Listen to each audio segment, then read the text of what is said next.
Assalamualaikum warahmatullahi wabarakatuh. Selamat datang kembali di channel Keramat Horor.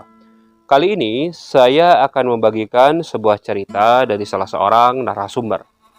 Narasumber kali ini dia menceritakan kisahnya bahwa dia pernah mengalami kejadian yang menyeramkan ketika dia hendak menghadiri pengajian saudaranya, dan saat pulang ini dia mengalami teror dari sosok makhluk yang menyeramkan. Bagaimana kisahnya? Simak terus videonya sampai selesai, dan jangan lupa, sebelum mulai ke ceritanya, alangkah baiknya kalian santaikan dulu saja diri kalian. Kalau yang mau ngopi, silahkan sambil ngopi. Yang mau makan, silahkan sambil makan. Yang mau ngemil, silahkan sambil ngemil. Dan yang lagi kerja, alangkah baiknya kalian tunggu waktu santai kalian. Tapi kalau masih mau mendengarkan saat bekerja, tidak apa-apa. Yang penting satu, tidak mengganggu aktivitas pekerja kalian. Oke? Kalau sudah, kita mulai saja ke ceritanya.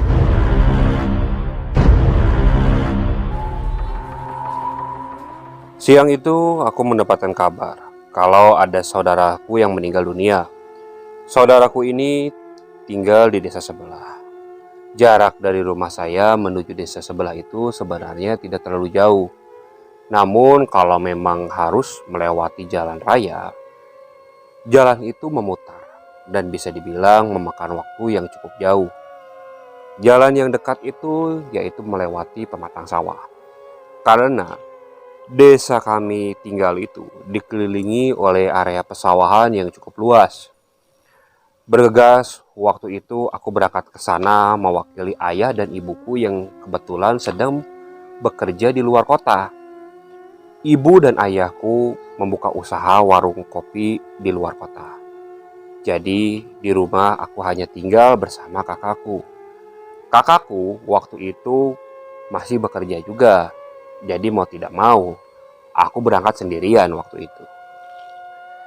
Singkat cerita, setelah sampai di rumah saudaraku, bergegas aku membantu mereka untuk mempersiapkan acara pemakaman saudara saya yang meninggal.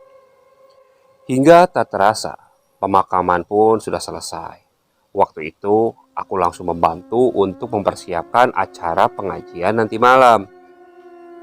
Karena seperti pada umumnya, ketika ada orang yang meninggal, pasti akan diadakan acara tahlilan selama 7 hari. Waktu itu aku membantu mempersiapkan. Hingga acara keagamaan selesai pukul setengah 9 malam. Waktu itu aku belum bisa pulang karena asik ngobrol dengan saudara-saudara yang lain. Karena momen untuk berkumpul dengan saudara-saudara yang lain juga itu jarang. Jadi ketika momen seperti inilah semua saudara bisa berdatangan. Hingga tak terasa kulihat jam menunjukkan pukul setengah 10 malam. Awalnya saudaraku menyuruhku untuk menginap. Namun waktu itu aku harus pulang karena besok pagi aku harus kuliah. Karena aku tidak membawa alat penerangan dan tak menyangka akan pulang selarut malam ini, mau tidak mau aku meminjam alat penerangan kepada saudaraku. Waktu itu mereka meminjamkan satu buah senter. Jang, mau diantar nggak? Gak usah, Mang. Ujang berani pulang sendiri. Beneran? Iya, Ujang kan udah gede, masa harus diantar. Lagi pula nanti kalau Mamang nganter, Mamang pulangnya sendiri. Gak apa-apa, Ujang sendiri aja pulangnya. Ucapku kepada Mamang yang khawatir ketika aku pulang sendirian. Setelah berpamitan, di situ aku bergegas aku pulang. Jalan yang harus aku lewati seperti tadi ketika berangkat siang hari, yaitu melewati area pematang sawah. Sebetulnya, kalau siang, tempat ini tidak terlalu seram karena banyak para petani yang menggarap sawahnya. Namun ketika malam, area tersebut terbilang sangat sepi. Sangat jarang ada orang yang mengairi sawah. Karena area pesawahan di daerah kami itu bisa dibilang airnya cukup melimpah. Jadi para petani tidak harus membagi pembagian jatah air pada malam hari. Aku mulai berjalan melewati area pematang sawah. Kulihat sekeliling. Tak ada orang sama sekali. Sepanjang perjalanan, aku terus memfokuskan pikiranku. Aku tidak mau berpikir macam-macam. Karena kalau sendirian seperti ini, khawatirnya hingga merasa takut dan memunculkan sesuatu sugesti yang lain-lain. Saat aku sampai di sebuah jembatan yang di bawahnya ada irigasi, jembatan itu adalah pembatas antara desaku dan desa sebelah. Saat sudah melewati jembatan tersebut, aku melihat di depan itu seperti ada orang yang sedang berjalan, dia membawa obor. Namun sosok orang tersebut tidak terlalu jelas terlihat, hanya ada bayangan hitam saja. Karena waktu itu langit juga cenderung gelap, tak ada bulan. Jadi aku hanya mengandalkan lampu senter yang aku bawa untuk menjadi penerangan. Aku memberhentikan langkahku. Aku coba arahkan lampu senter itu ke sosok yang membawa obor. Namun lampu senterku tidak menjangkaunya. Siapa? Apa orang yang nyari kodok? Karena biasanya di area pesawahanku banyak orang yang biasa mencari kodok. Namun ini berbeda. Biasanya orang yang mencari kodok itu, dia membawa senter, bukan membawa obor. Karena kupikir waktu itu, hanya orang yang hendak pulang saja. Aku coba mempercepat langkahku, berharap aku bisa mendekati sosok yang berada di depan itu. Namun anehnya, semakin aku cepat berjalan, sosok itu pun sepertinya berjalan cepat juga. Loh, aneh. Kok dia cepat juga jalannya? Karena penasaran, akhirnya aku setengah berlari untuk mengejar orang yang membawa obor tersebut. Dan saat aku berlari, kulihat obor yang dipegang oleh orang tersebut mendadak padam. Aku terus saja berlari hingga aku yakin sampai di orang yang memegang obor tersebut. Namun anehnya, di situ tak ada jejak orang sama sekali. Aku sempat berdiam. Loh, kemana? Aku nyalakan lampu senter. Kulihat sekeliling. Kok bisa? Padahal jelas-jelas tadi ada orang di situ. Pikirku waktu itu. Dan tak berapa lama, di sebelah kiri terhalang oleh 4 petakan sawah. Aku melihat obor itu kembali menyala. Loh, kok bisa sampai sana? Tapi kini aku tidak melihat ada orang yang memegangnya. Seakan bola api itu menyala sendiri dan melayang. Aku sempat diam beberapa saat. Jangan-jangan ini yang disebut kemangmang. Sosok yang biasa menyesatkan orang di tengah area pesawahan. Tak mau terlibat lebih jauh, aku bergegas berlari menuju arah pulang. Aku tak berani menoleh lagi ke belakang, tepat ke arah sosok tersebut. Aku terus berlari, hingga tak terasa jalan aspal yang menjadi jalan utama sudah terlihat. Jaraknya mungkin sekitar 200 meteran. Bergegas, aku pacu kakiku lebih cepat. Dan saat jarak 100 meter lagi hendak sampai ke jalan, di situ ada persimpangan antara petakan sawah. Aku melihat ada sosok bapak-bapak menggunakan topi petani atau biasa disebut dengan dudukui. Dia berpakaian hitam, celana panjang hitam. Dia berjalan dari arah kanan. Aku berhenti kan. Sosok itu tidak menoleh ke arah. Tepat dia berbelok dan menuju ke arah jalan utama atau jalan yang aspal tersebut. Siapa ya? Aku berlari menghampirinya. Pak, habis dari sawah. Orang itu hanya mengangguk. Tapi dari postur tubuhnya, aku tidak hafal. Siapa ini? Tak mau ambil pusing, aku mengikutinya saja dari belakang. Hingga akhirnya saya dan orang tersebut sampai di jalan aspal itu. Dan saat sudah sampai di jalan aspal, tampak kulihat wajah aku hafal. Dia adalah salah satu tetanggaku. Namanya Mang Marwan. Bang, kok habis dari sawah malam-malam habis ngapain? Oh, Ujang. Iya, saya habis lihat sawah, Jang. Kok sendirian, Bang? Emang kenapa sawahnya, Bang? Ucapku coba mencairkan suasana. Gak apa-apa, pengen nengokin aja, Jang. Aneh, padahal biasanya Mang Marwan itu tidak cenderung banyak diam. Dia tipikal orang yang suka bercanda. Bahkan ketika bertemu denganku pun, dia selalu berbicara ke sana ke sini. Dia hanya diam. Mau pulang bareng, Mang? Dia hanya mengangguk. Aneh. Saat lampu senter coba kuarahkan ke arah kakinya, kulihat wajah Mang Marwan itu sedikit pucat. Mang, Amang kenapa? Kok wajahnya pucat gitu, Mang? Enggak, cuman kedinginan. Ayo, Ujang duluan, biar Mamang di belakang.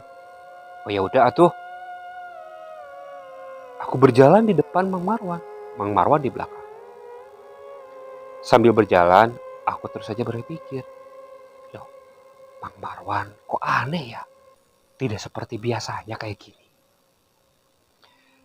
Saat hendak sampai ke area pemukiman penduduk, di situ ada 2 tanjakan yang berundang. Jarak tanjakan itu sekitar 20 meteran. Terus jalan landai sepanjang 15 meter, disusul lagi tanjakan sepanjang 25 meter. Ya di situ barulah ada rumah-rumah warga. Dan saat aku mulai melewati tanjakan tersebut, tepat di tengah-tengah tanjakan, di situ aku merasakan ada perasaan yang aneh. Kakiku ketika aku langkahkan, terdengar suara bunyi sendal. Namun di belakang, aku tidak mendengar ada suara bunyi kaki Mang Marwan ditapakan. Aku sempat diam di tanjakan itu. Aku menoleh ke arah Mang Marwan. Kenapa, Jang? Enggak, Mang. Kulihat ke bawah, kakinya pun menapak. Dia memakai sendal. Sendal dari bahan ban buar yang memang banyak ditemui di desa-desa kami. Salah dengar kali, pikirku waktu itu.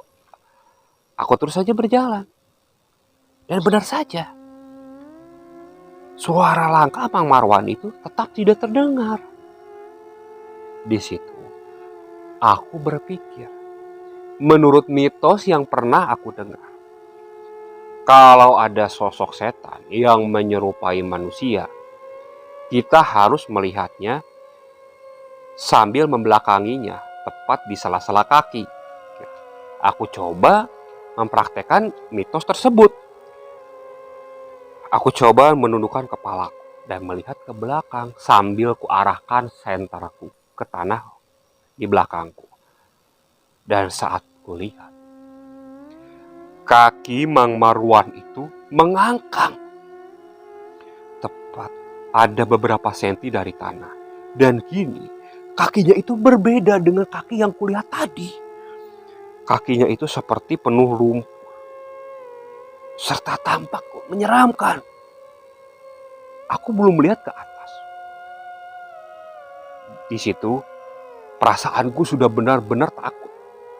Pelan-pelan aku menoleh ke belakang. Dan saat aku menoleh ke belakang, sosok Mang Marwan yang tadi kulihat kini sudah berubah wujud. Wajahnya benar-benar menyeramkan. Dia menggunakan pakaiannya yang masih sama, namun pakaiannya itu cenderung basah. "Kenapa, Jang?" "Astagfirullah, astagfirullah." Aku langsung mundur beberapa langkah.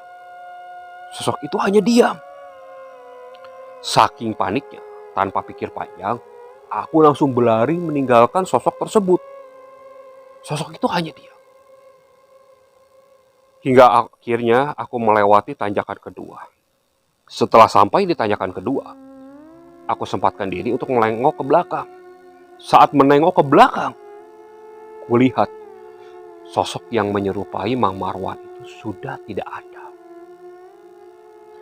Di situ ada perasaan tenang karena aku sudah sampai di pemukiman warga. Tanpa pikir panjang, bergegas, aku pacu kakiku untuk sampai di rumah. Ketika sampai di rumah, tampak kakakku masih menungguku di depan rumah. "Jang, kok baru pulang jam segini?" "Iya, tadi keasikan ngobrol sama saudara yang lain, A." "Kok kamu pucat gitu, kenapa?" "Enggak, A. Tadi di sawah, Ujang ngeliat setan, A." "Setan? Ah, salah lihat kali kamu." "Enggak, beneran, A. Setannya ngerupain Mang Marwan." "Apa? Mang Marwan?" "Iya. Udah, sekarang kamu cuci kaki dulu aja sana. Terus mandi." "Emang kenapa, A? Kok A kayak kaget gitu dengar Ujang bilang Mang Marwan?" "Udah, nanti aja kita bahas siang," ucap kakakku. Bergegas aku langsung ke kamar mandi. Setelah selesai mandi, aku langsung masuk ke kamar. Karena kakakku pun sudah beristirahat di kamarnya. Di dalam kamar, aku masih berpikir, loh, kenapa kakakku bisa terkejut saat aku bilang Mang Marwan? Apa yang salah? Tak mau berpikir panjang lagi, di situ aku langsung saja tidur. Esok harinya, aku dibangunkan oleh kakakku. Bergegas, aku langsung ke kamar mandi dan berangkat kuliah. Saat berjalan hendak berangkat kuliah, aku melewati rumah Mang Marwan. Rumah Mang Marwan itu hanya terhalang 5 rumah dari rumahku. Di situ aku melihat ada bendera kuning. Loh, siapa yang meninggal? Perasaan kemarin siang sebelum aku ke rumah saudaraku, tak ada yang meninggal. Ditambah lagi aku tidak mendengar kabar. Ah, nanti ajalah sore. Aku sekalian tanya kepada kakakku. Bergegas aku berjalan menuju jalan raya. Singkat cerita, setelah pulang kuliah, kulihat kakakku pun masih belum pulang. Aku beristirahat dulu di rumah. Saat jam menunjukkan pukul 5 sore, aku bangun karena aku harus bergegas menghadiri acara keagamaan di rumah saudaraku.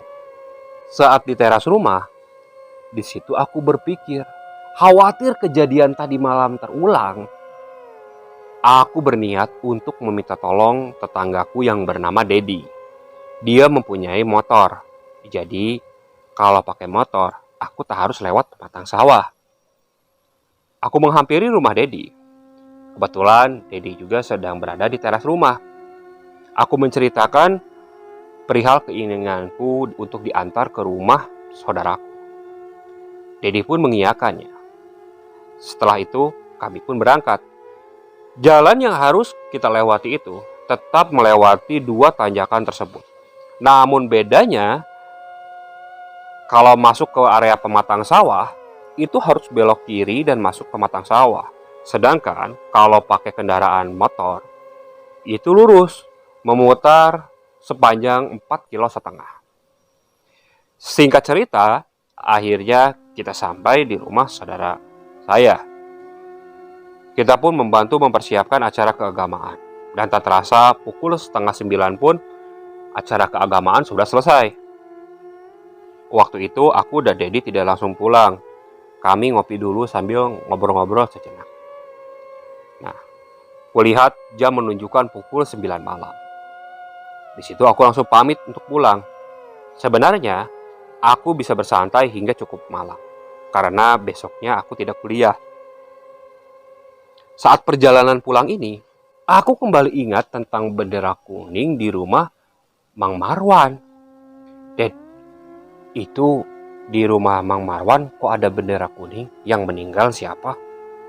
Dedi langsung menoleh ke arahku. Emang kamu nggak tahu? Nggak tahu. Oh, aduh gimana ya bilangnya?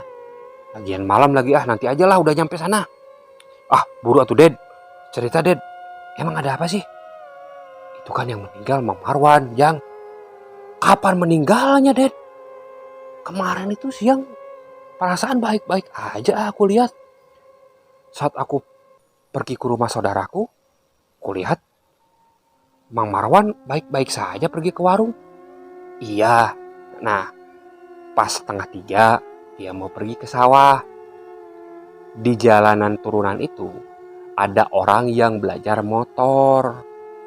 Pas Mang Marwan hendak pulang dari sawah, dia ketabrak.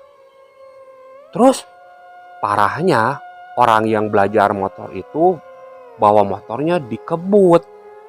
Jadi kondisi Mang Marwan ketika ditabrak cukup parah. Mang Marwan terpental ke dekat sawah. Namun bukannya masuk ke area sawah. Nah, dia itu kepalanya membentur di pinggir dinding jalan sebelum kebanting ke sawah. Kalau kelemparnya langsung ke sawah mungkin nggak bakal apa-apa. Karena kebantingnya ke samping dulu, jadi kepalanya ngebentur langsung ke pembatas jalan. Yang di samping itu tuh, yang kalau kita mau turun di pematang sawah, kan di pinggirannya banyak batu-batu tuh buat pondasi jalan. Nah itu, ngantem itu dulu. Astagfirullah. Emang kamu kenapa nanya gitu sih, Jang? Ya enggak aja, aku lihat kirain teh siapa. Aku nggak tahu, bener Ded. Udah jangan dibahas. Apalagi kan kita ngelewatin jalan itu lagi sekarang. Astagfirullah. Iya juga ya Ded. Kamu sih malah maksa nyeritain jadi aku nyeritain lagi. Mudah-mudahan lah gak apa-apa. Waktu itu Dedi terus saja melajukan motornya. Hingga tak terasa kami sudah dekat ke tempat persimpangan jalan yang menjadi pemotong antara ke area pematang sawah dan ke desa, atau tempat terjadinya kecelakaan Mang Marwan. Sekitar 30 meter lagi menuju titik tersebut, dari lampu sorot motor Dedi, aku melihat ada seseorang yang sedang duduk di samping jalan. Duduknya dia membelakangi kami. Aku menepak pundak Dedi. Ded, itu siapa Ded? Mana Jang? Itu di kanan Ded. Astagfirullah, siapa itu? Udah biarin aja, pikir Dedi. Dan saat motor melewati sosok tersebut, sosok itu hanya diam. Bahkan saat aku menoleh, sosok itu seperti memutar tubuhnya dan tetap membelakangi. Memutar lagi Ded. Siapa ya? Udah biarin lah. Udah cepat pulang aja, ucap Dedi.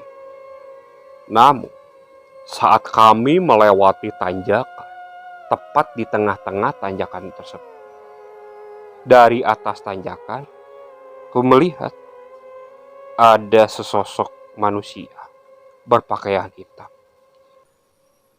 Dia berjalan ke arah kami.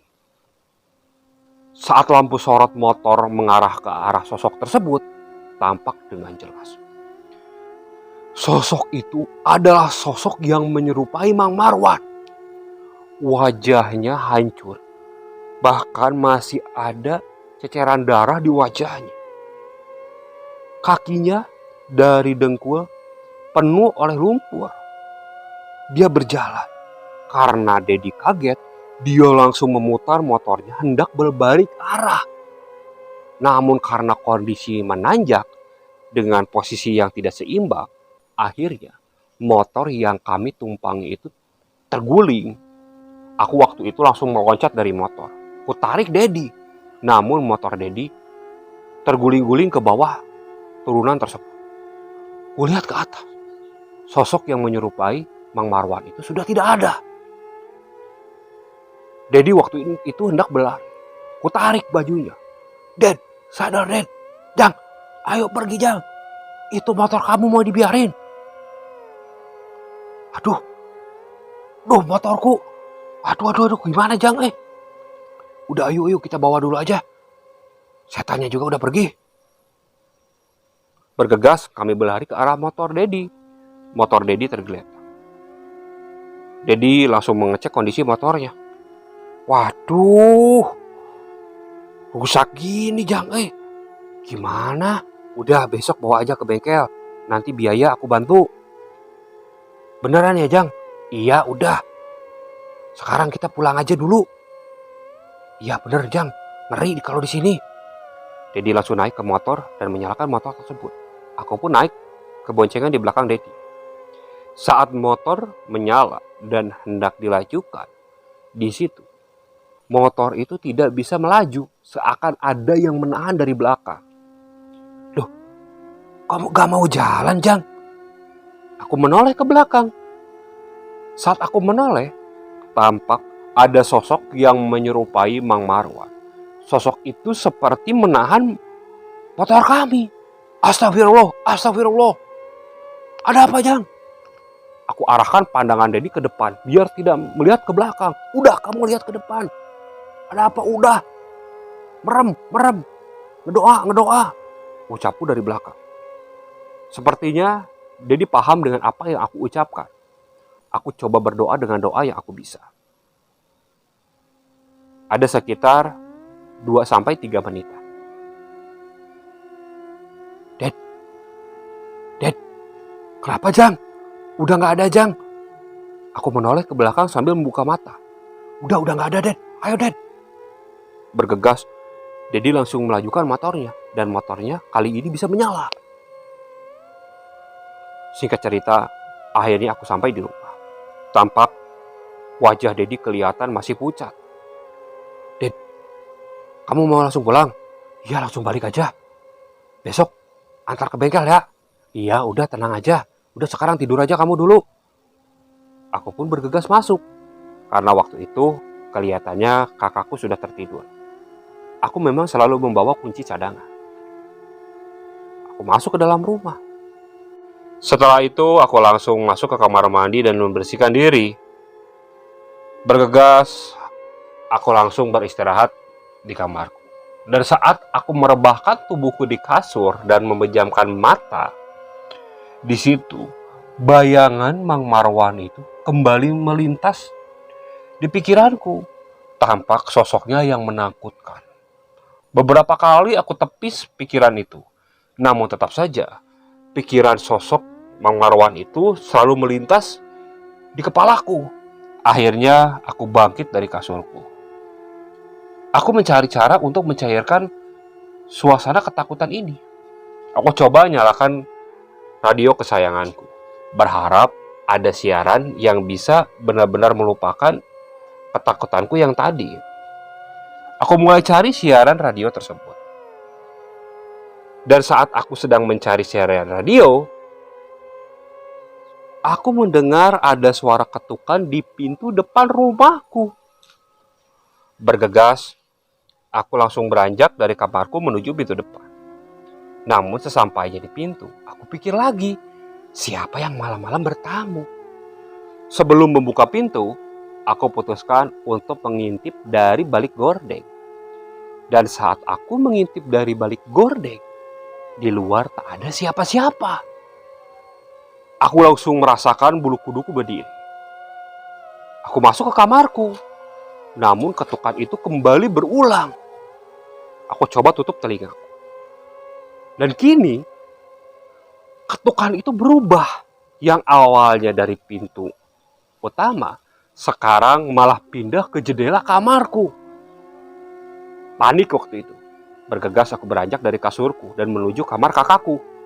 Ku ketuk kamar kakakku. A, A, bangun A, bangun A. Kakakku lalu membuka pintu. Kenapa sih Jang? Malam-malam ganggu. A, ada yang ngetuk-ketuk jendela aku A. Aku tidur bareng A ya. Dah kamu gede-gede. Ya udah sini masuk aja. Tapi kamu tidur di bawah ya. Iya nggak apa-apa A. Aku lalu tidur di kakakku. Alhamdulillahnya setelah aku masuk di kamar kakakku, ketukan itu tidak berlanjut. Pagi harinya, karena aku libur kuliah, aku memutuskan untuk menghampiri ke rumah Dedi, berniat untuk mengajaknya ke bengkel. Saat sudah sampai di rumah Dedi, aku ketuk beberapa kali. Tampak dia seperti bangun tidur. Ded, baru bangun tidur kamu? Aduh, Jang, semalam parah Parah kenapa? Malam-malam jendela kamarku diketok-ketok Terus? Aku buka kan. Salahnya aku nggak ngintip dulu di balik gorden, aku buka aja. Kirain si Sanusi kalau namu ke rumahku kan ngetuknya jendela. Dia biasa nggak lewat pintu utama, loncat lewat jendela. Pas dibuka, kenapa, Ded? Itu setan yang menyerupai Mang Marwan. Astagfirullah, asli ngejar kamu. Gak tahu aku gak punya salah apa-apa perasaan sama Mang Marwan. Bentar. Ayo, kamu punya salah ya sama Mang Marwan? Kayaknya iya sih. 4 hari yang lalu,